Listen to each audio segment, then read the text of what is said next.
Look, thank you very much for everyone coming along this evening.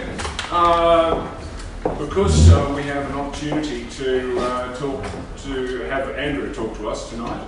Andrew Thompson is Special Vehicles and M-Cars. So I'd like to ask Andrew to give us a brief rundown on what's happening with the special vehicle range of BMW and M's, and let us know the secrets. Don't know any secrets, but yes. Right, thanks so much, Gary. Welcome everyone to Brisbane BMW.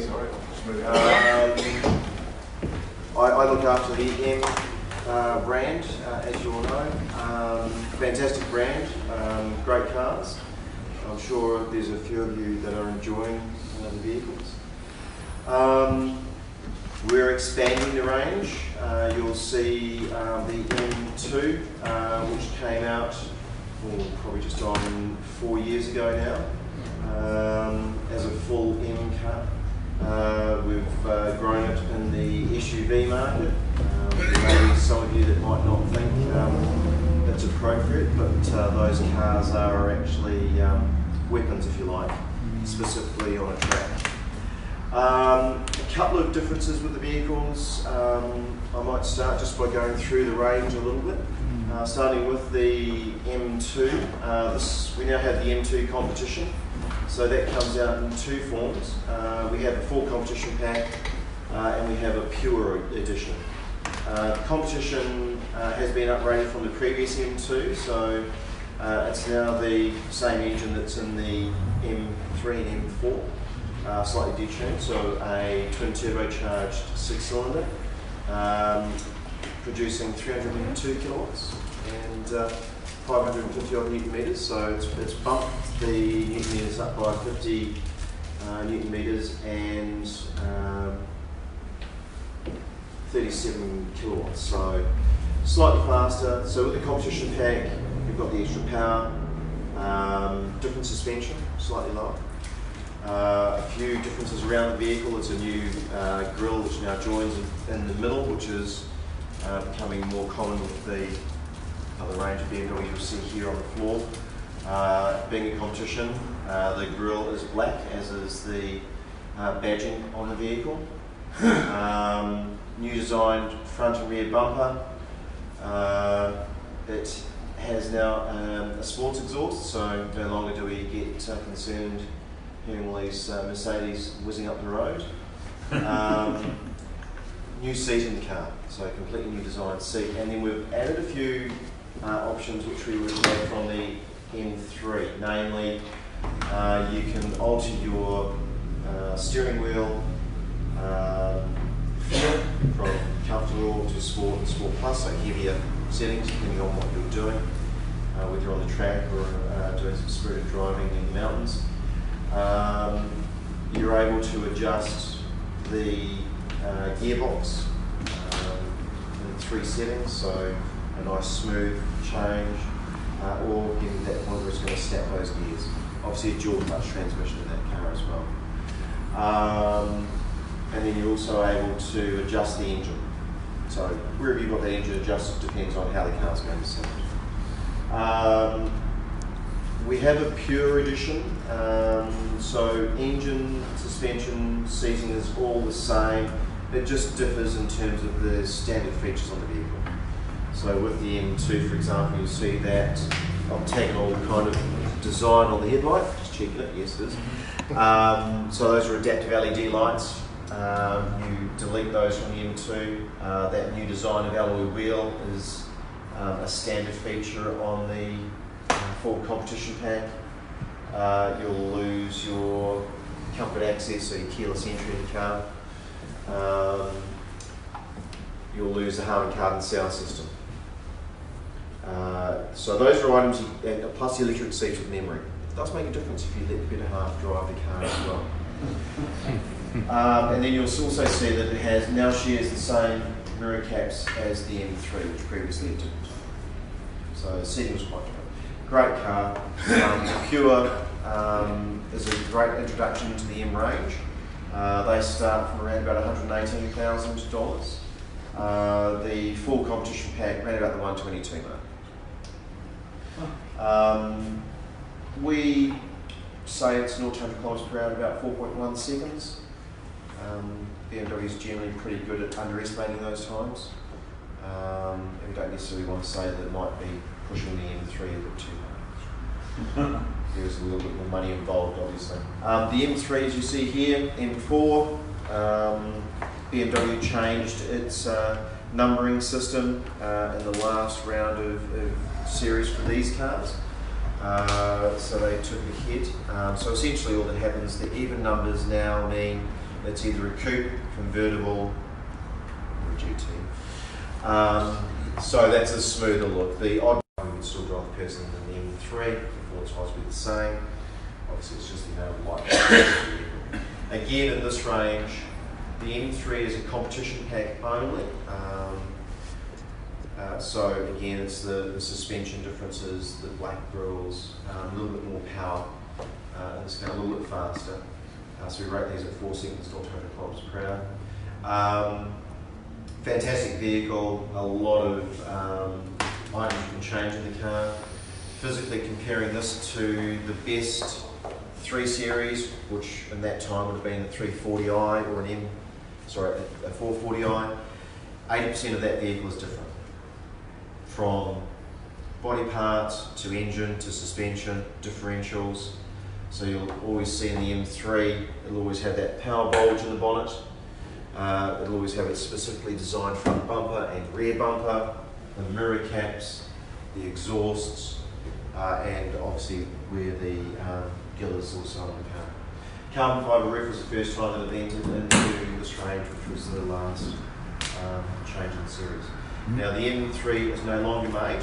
It ceased production in October 2018. So what's existing in the country is it. The dealers did stock up on these vehicles because it's one of our most successful selling cars. M4s have just gone out of production. You will not see a new M3 or M4 model until about the first quarter of 2021. Reasoning for that primarily is the M cars are released as a sedan and a coupe. So to release the coupe, we need to have the 4 Series out, which is not in the marketplace as the new 3 Series is at the moment. Fantastic cars, some very good deals on. Again, we do a pure option in these vehicles. So again, it's different headlights. You'll lose the leather, you'll lose your Harman Kardon sound system. Retail price-wise, M3s, pures would have been about 148, the full compact about 168. Your pures and the M4s 158, and then the full competition packs around that 170 mark. Again, you can see some pretty good price on these cars. We have introduced the new M5, which has been out for just on 18 months, about 2 years. That is a pretty special vehicle and signals a new way that BMW is going. Namely, it has the M drive system in the car, the M all-wheel drive system, which differentiates from the X drive system. Every motoring scribe seems to get it wrong. They call it the X drive. X drive in a car will shift drive front to rear, side to side, but not as much playfulness as you'll have in an M5. So with the new M5 and subsequently I believe the M3 and M4 will share that technology. You'll have an all-wheel drive system. Essentially it'll still think for itself but be predominantly 40-60, go up 50-50 or shift more to the rear.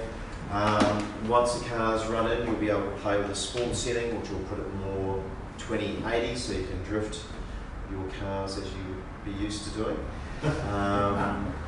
fairly easily. And then ultimately, turning everything off, you can go into two-wheel drive.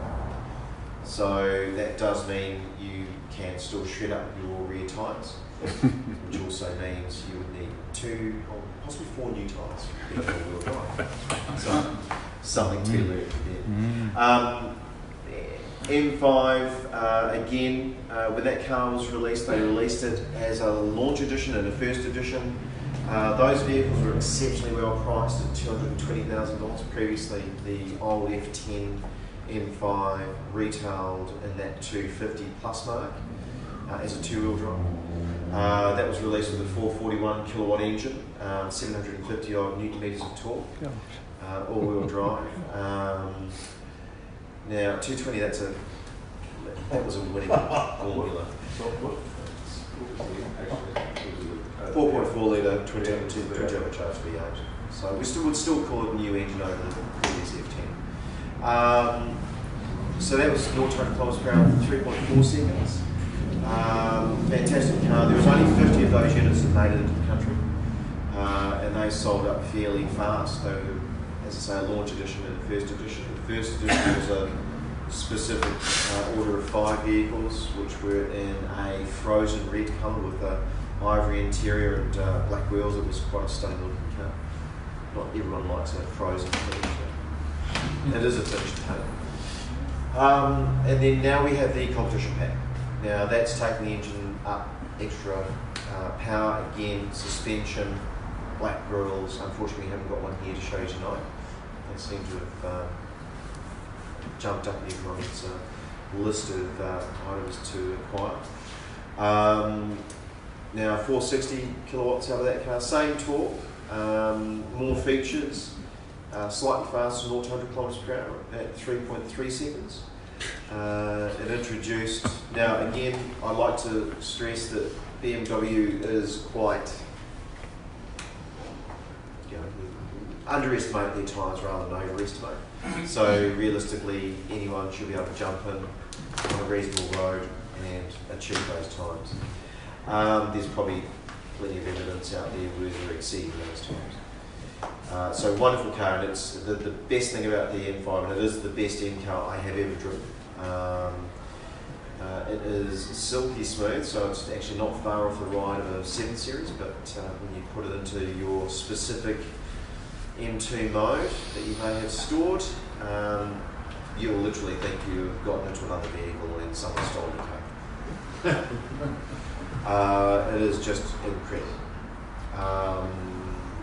And an experience one of your members actually drove out with the other day. He's just left.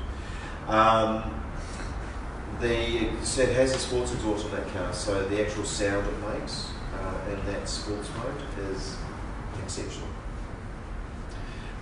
Leading on, we are going to see the new M8. That will be probably Q2 of next year. You'll see on the floor I do have an M850. Fantastic car in its own right, and does leave the old M6 in its wake. And just to cover the 6 Series off, the 8 Series was born from the 6 Series. It's a continuation of the model and a rebirth of a name that we had previously back in the late 80s, early 90s. Primary reason for that is we had the 6 Series GT. So the 6 Series GT took that moniker of the 6 Series away. So with the M850, just to explain how those number systems work, when we have an M in front of the actual number of the vehicle, which you'll see the M140, the M240, it means the car is mid-ground between our BMW range and our M range. So M has actually grabbed that car, pulled extra power out of the engine, changed suspension settings, and given it a very subtly different look from the standard vehicle. So you'll see when you walk around the M850 that it has cerium grey mirror caps, metal finish, cerium grey grills, any gills on the vehicle will be in cerium grey, as are the exhaust tips, and then a specifically designed wheel. Just to give you an idea of where that is, that's an X drive system, not an M all-wheel drive system. That V8 is a twin turbocharged V8, puts out 390 kilowatts, 700 newton meters of torque, and that's 0 to 100 kilometers per hour in 3.7 seconds.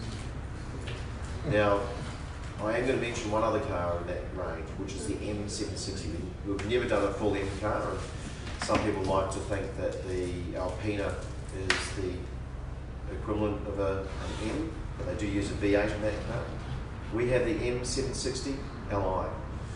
Now that was, prior to the M5, the fastest vehicle that BMW had ever made. And we're talking about a long wheelbase 7 Series.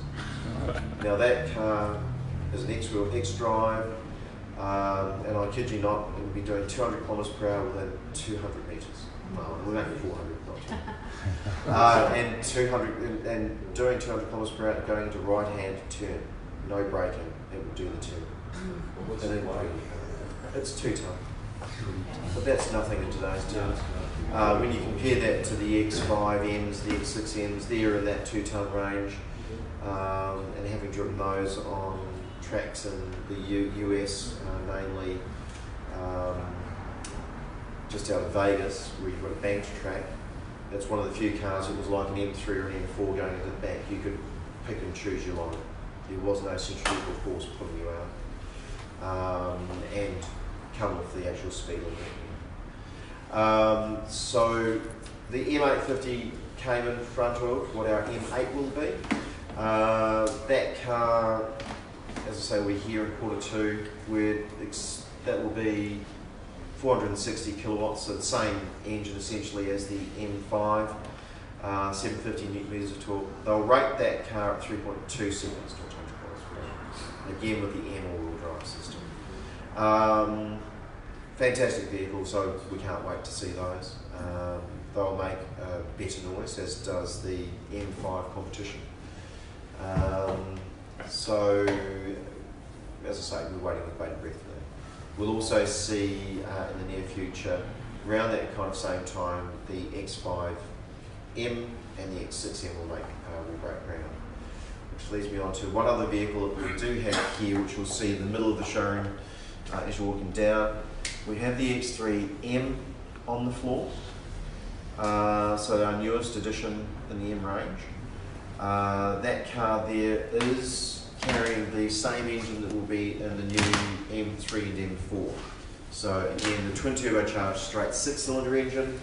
We're talking about 375 kilowatts and 600 newton meters of torque. Now these are figures that our fine feathered friends down the road would say we make more power. I just like reminding them that if we look at our trusty old M3 and compare it to the C63S, which is producing at 375 kilowatts, 700 plus newton meters of torque, that we're 4 seconds faster around the track down in Sydney than this car. And that's not thinking fact what difference that would be on the ring in Germany. And that's where the beauty of BMW comes into play, that 50-50 weight split. It's all about that power to weight ratio. So the X3M, 0 to 100 kilometers per hour in about 4.1 seconds. All-wheel drive. It is an X-drive system. You can weight it to a 20-80%. You will not get a two-wheel drive in that. So you can still drift it. Quite an exciting car. You'll feel the difference when you ride one of those. It's that firmness of a true M car. So that kind of concludes where I'm at with our M range at the moment. It'll be exciting once we've got the new range of this small one. There will probably be a CS run of vehicles with the M2. Our CS range, Club Sport, again makes use of reducing weight in a vehicle, so there'll be a limited run of those cars. I would probably expect there to be maybe 50 units for Australia, if we get them. We did do the CS in the M3 and M4s, so that copied the M4 GTS, which was the carbon fibre bonnet. we took all the niceties out of the car inside. Okay, we still left air conditioning in there, one zone. Took out all the safety items, proved it's 0 to 100 kilometres per hour time by 2.2 a second, and we charged them all. That's right. And that's it. But an experience of the vehicle and a more usable car than what your GTS is.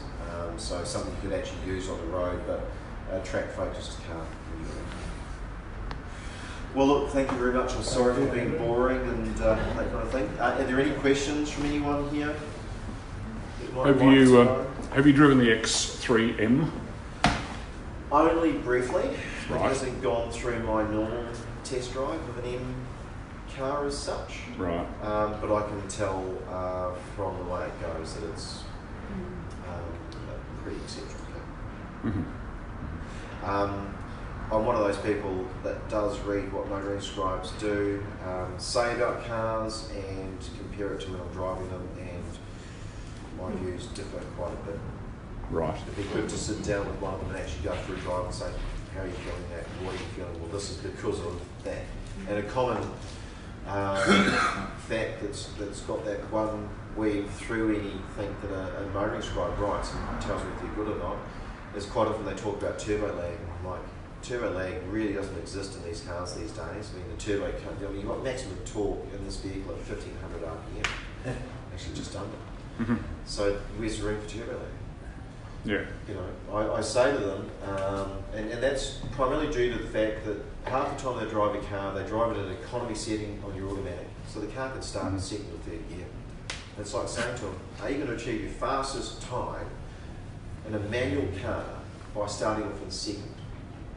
Probably not. And the next question they normally say is, I put it into sports mode and spend the next 20 seconds looking at the ceiling. Voila, it uses first gear. Yes. So yeah. It's those kind of little intricacies that you can relate to people when they're driving a car and comparing those things. Yeah. So there's only a few motoring scribes that are actually paying attention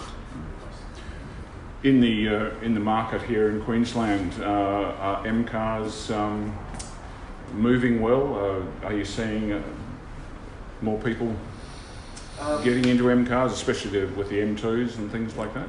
The M2, when it first came out, was one of the vehicles we couldn't get enough of. It was a very limited production. We did not let anyone argue with us on the price. That was the price, and we can get you a car. So they sold out pretty fast. They sold really well. The M brand, the performance vehicles in Australia are exceptionally strong.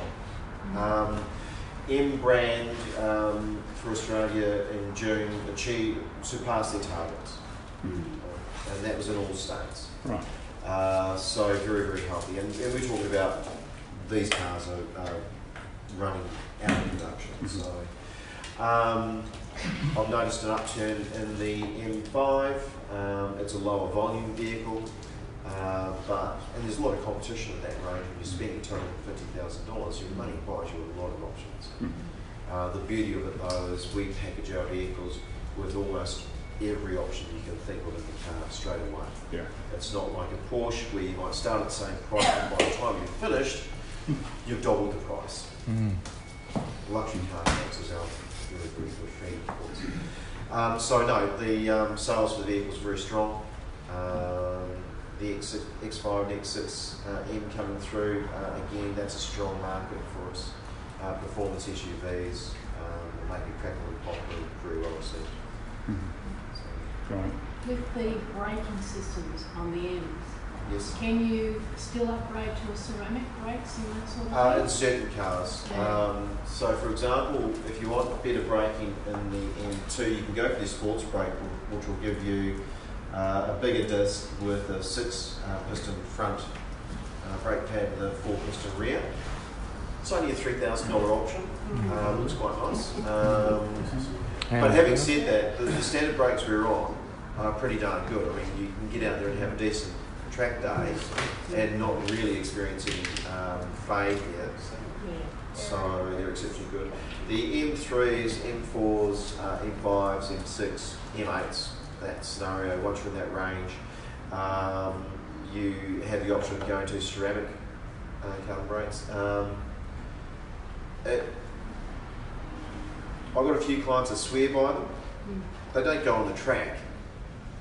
One of them purely simply. No. One of them is, and you won't buy a car without it. We've built one. And it's because it keeps the wheels clean. It's simply as that. Andrew, I will spend $25,000 to have clean wheels. Give me $25,000, I'll keep you broken. I'll be around every week. But on the track you can notice a difference. Correct. Yeah, Like, absolutely. The M itself is brilliant, Yeah. but when you get in with the ceramics, it's just that you can give it that little bit more percentage. Going deeper into it, later braking, that kind of stuff, and having the and it's going to boost the confidence as well. Yes. So yes, for that spirited drive, definitely. I'm quite happy to supply it. It possibly won't be available straight away. And you'll have clean wheels too. Yeah. I always like clean wheels. And leading into that, ordering an M car to specifications is easy. Without ceramic brakes, you're okay with ceramic brakes. 3 months essentially if we order the car. We can have the car within 3 months for you. If you wanted to choose your colour and go for an individual colour or something that was an older BMW colour which they can recreate, that goes into an individual build and that will take 5 months to get cheaper. But it's a scenario where they do runs at a time, because with models made for Australia, we have the ADR regulations, so we buy time on the assembly line to have our cars built. Okay. And that's why you'll generally see our cars come out with a lot more features than around the world. So I'll have people coming back from the States going, I can buy an M3 for $63,000. Well, that's $120 grand, but you've still got to add in your navigation, your leather, all the other stuff, all the niceties on the car, as well as your dual clutch transmission. So it gets up to our pricing fairly fast. But yeah, no, we generally cater for almost anything you want. And the odd occasion we do have some people requesting certain things in their vehicle, which we have an open line to BMW Germany. We can ask the question if they will do it. So we've had specific interiors done for clients in the past, whether it's a combination of leathers that don't exist, that kind of stuff. There's something I was going to comment out of the track today. Gillian's M2, she came out with her new M2. She was very tentative on it. She went out and was very tentative. Her girl was enjoying herself, but during their passenger rides, she asked Simon to take the car for a drive and show her what happened at a lower level. And interestingly, Simon came back, they turned up as much as they could. He came back in and he said the first 2 laps, the car was fighting me all over the place until it learned how I was driving. Once the car knew what he was doing and how he could drive, it then loosened up and let him drive it better. That's how intelligent they are. It was, Wow. Yeah. So the more you give it its legs. Yeah, exactly. And the more competent you show the car you are, the more it lets you do. And that's the thing, the envelope of the vehicle far exceeds most of the driving ability that's in the vehicle. Oh, yeah. You'll see this in the track. You've got to do something really stupid to get it on. Any specs on the weight on the new M3 and M4 with the 4-wheel drive system? No, but M works to the premise of not adding weight. So if they've added weight in some kind of engineering form, then they'll save it somewhere else and maintain a 50-50 weight split. So the weight difference from the M5 to the older M5, I think we were actually 40 kgs lighter. But we did achieve that by adding the carbon fibre reinforced plastic roof to the M5, which is the first time it's happened. Yeah. So, and you'll see that technology being used far more in our cars. For example, the M850 is the first non-M car, full M car, to have a carbon fibre roof in the actual coupe.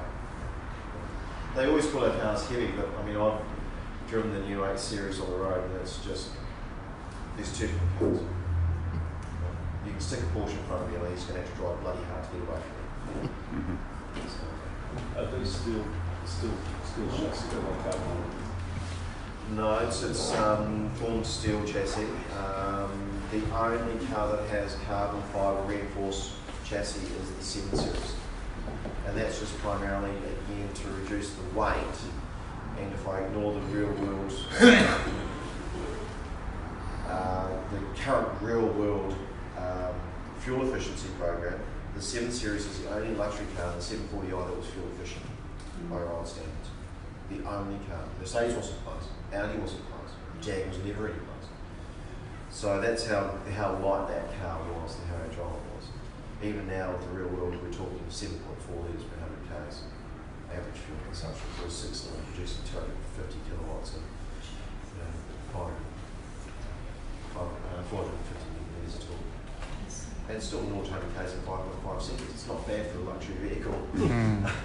So, it's a stunning product, and that's not belittling anyone else's product. Everyone makes a great car, but I think the attention to detail and the actual purist, the M brand is talking to our purist drivers.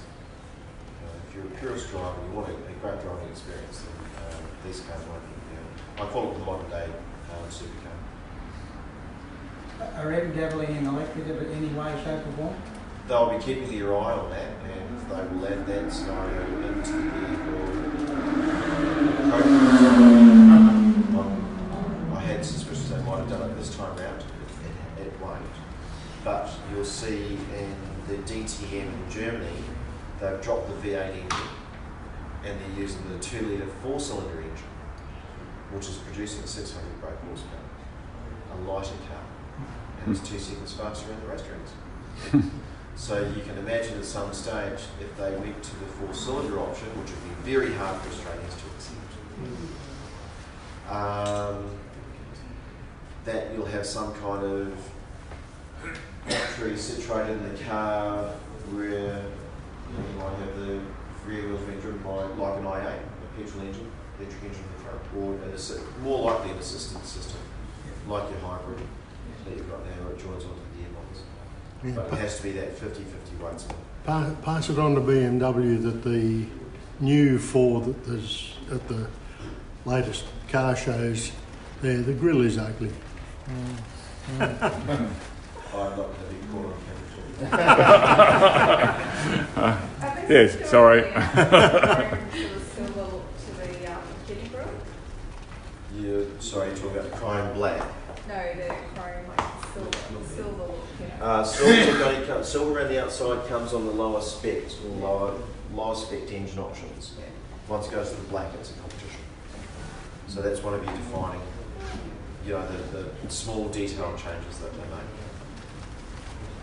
So when these start to phase out, this is just with the M2 that's going to be holding up. Well, that's going to be going out shortly too. There's probably only about 2 years left of the M2. Oh. If that, as I say, there'll be a short run of a CS option. I don't know if you've looked at the service department, but we can supply carbon fibre bonnet, carbon fibre front guards, carbon fibre roof in that vehicle there. So there's a heck of a lot of weight savings there. They're not cheap items. The bonnet, I think, was 10 grand. 10 grand, the roof was 20 grand, the guards were about 15 grand each. So, and they're fitted for the year. How much was that insurance bill? So, for the life of me, can't imagine how they, I wouldn't like to see them replace the roof. Wow. I was going to say, how do you do that? What if you did the cut wrong? That's right. Measure twice, cut once. They're only glued on these days, aren't they? Probably. So, Glued. Okay, well, any other questions? Or? No, that's all good. All right, look, on behalf of the club, thank you. Has anyone got their checkbook with them? I haven't seen a check for a while. I'm happy to take it. Yeah. Do you take Amex?